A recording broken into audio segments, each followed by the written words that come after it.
It's beyond the rule of law. There are 30 men still held in Guantanamo.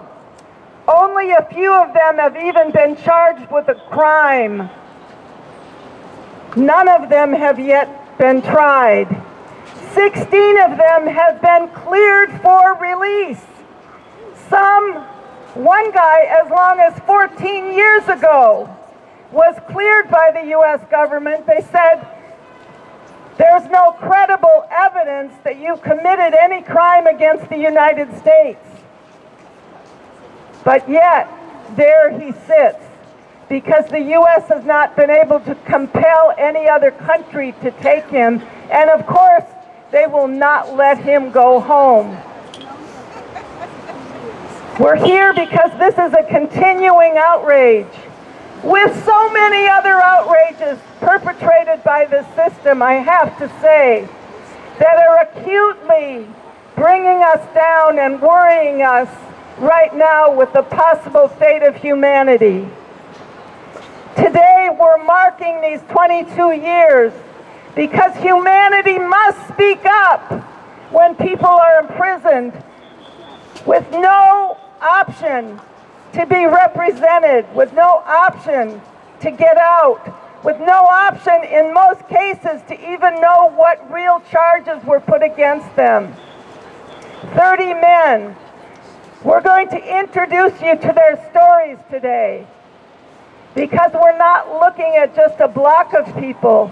We're looking at individuals who had lives, who have families, who most likely, I hope, still have dreams and are thinking about the future of one day not being locked up in Guantanamo. And we are also here to think about the 700-some men, most of whom are still alive, who have been released from Guantanamo with a great deal of struggle. It took a lot to get these men free. It took lawyers who were willing to go back and forth to Guantanamo for weeks and months, to work without pay, pro bono. It took people being on the streets all over the world. It took their relatives and families a lot of heartache to get them out. And most of them were never released to their homelands. We have a situation now where the Guantanamo survivors, as we call them, who after all were released not having been convicted of anything or tried of any crime, and not having been apologized to for having been held as long as 20 years in prison. They've been released all over the world, often in places where they do not speak the language, where their families cannot visit them, and they have no basis or support to set up a new life. That is not the way it should be. If you want to live in a world where you can expect humanity, peace, and justice, which is what we are all demanding today with the closure of Guantanamo now. Who's here today? Well, I see people who have been very long campaigning against the injustices of Guantanamo with Witness Against Torture. I see religious activists with the National Campaign Against Torture, the National Religious Campaign Against Torture, the Catholic Worker, Pax Christi at all different levels. I see Veterans for Peace, I see Peace Action, I see the Redcoms, I see World Can't Wait. I know I'm forgetting people. War Resisters League. The War Resisters League is in the house. And we're here today as we get together every damn anniversary through 4 presidents. Bush, Obama, T. Rump, and Biden, who has none of them closed Guantanamo. Trump wants to expand it and put more people into it. And there's a lot of ignorance on the street about what all of this is about, so we do a lot of educating. We speak with people about how this developed and what's the basis to stop it. We all have our different ideas on that, and you're going to get exposed to some of that today.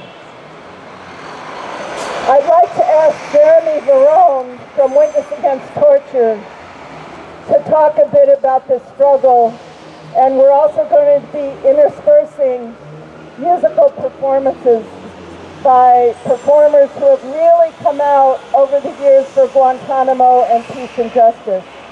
So Jeremy Verone. And some of them, they might not even be Grammys, but they are raging at the injustice of Guantanamo.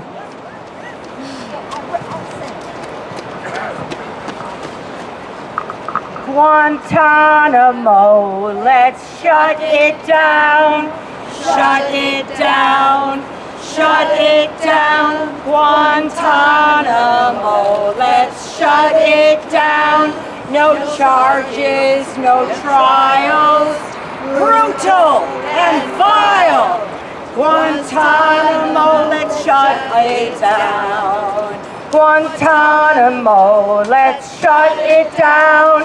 Shut it down, shut it down. Guantanamo, let's shut it down. Filthy and dirty, let's free the 30. Guantanamo, let's shut it down. Guantanamo, let's shut it down. Shut it down, shut it down. Guantanamo, let's shut it down. Torn from families, held in misery. Guantanamo, let's shut it down. Guantanamo, let's shut it down, shut it down, shut it down. Guantanamo, let's shut it down. Endless grief, no hope for release. Guantanamo, let's shut it down. Guantanamo, let's shut it down, shut it down. Shut it down, Guantanamo, let's shut it down. Our taxes paid, we say no way. Guantanamo, let's shut it down. Right on, shut it down. That's an anthem. We need to all learn the words, because I'm afraid Guantanamo is not going to be shut down this year. Thank you so much, Deborah. You know, what's amazing is that most people don't realize, and probably many people walking by here don't realize, that Guantanamo is still open and that it's still imprisoning men without charge or trial. One of the men, Amnesty International has been working to close it basically since it was opened in 2002. But we try to focus on individual human beings to uplift their story so people know these are human beings, these are not just numbers. The government gives them what they call an ISN number, and it's just a number. And they talk about them as if each of them are numbers and not people. And each of them are actual human beings. And one of the men that we've talked about a lot is Tawfiq al-Bahani, who was captured in 2003 and was actually turned over, was captured in Iran and turned over to the Afghan government, who then gave him to the U.S. government because the U.S. was awarding bounties. They were offering money if other governments turned over people who they said were terrorists. So Tawfiq, who was not a member of any terrorist organization, was turned over and ended up he was tortured by the CIA. He eventually was sent to Guantanamo. He has never been charged with a crime. And what's amazing is that in 2010, when the Obama administration came in and did a thorough review of all of the cases of the men there, they determined that he should be released, that there was no reason to hold him there. And those determinations were made by 5 different security agencies, national security agencies within the U.S. government. So this is someone who has been determined that he can go free. In 2010, that was 14 years ago, and he is still there today. It is so astounding, and I think so many people just don't realize that this is happening and that our own government is doing this. Now, the Biden administration has said, we agree it's wrong. It's not just, we're gonna try to do something about it, but it's political, and they just haven't had much motivation because no one's telling them we care. And so we're here to tell them we care. We have postcards that you can send to Secretary Blinken saying, we care. Transfer Tawfiq back to his family. Transfer the other men home, or transfer them to other places where they will be safe. The United States, the U.S. Congress has forbidden any of the men from being transferred to the U.S., even if they've done nothing wrong and never been charged with a crime. So the U.S. government has to negotiate agreements with other countries to take them. Now, they've already done that for over 700 men who've been imprisoned in Guantanamo, so it's not all that difficult. It's just not a high priority for this government. We have to make it a high priority for this government. It is hard to believe the injustice of 16 men cleared by all U.S. national security agencies for release from the prison and still being there more than 10 years later. It is something that is completely within the power of President Biden to do. He does not need Congress. It would be helpful if Congress supported him, but we know that it won't, that at least some people in Congress won't support him. Biden can do it. So please help us call the Biden administration, write to the Biden administration. Amnesty International has an action online where you can write to Biden. We have postcards here where you can send to the Secretary of State. Help us finally close Guantanamo now. Thank you. Thank you, Daphne. We shall not be moved just like a tree that's standing by the water. We shall not be moved.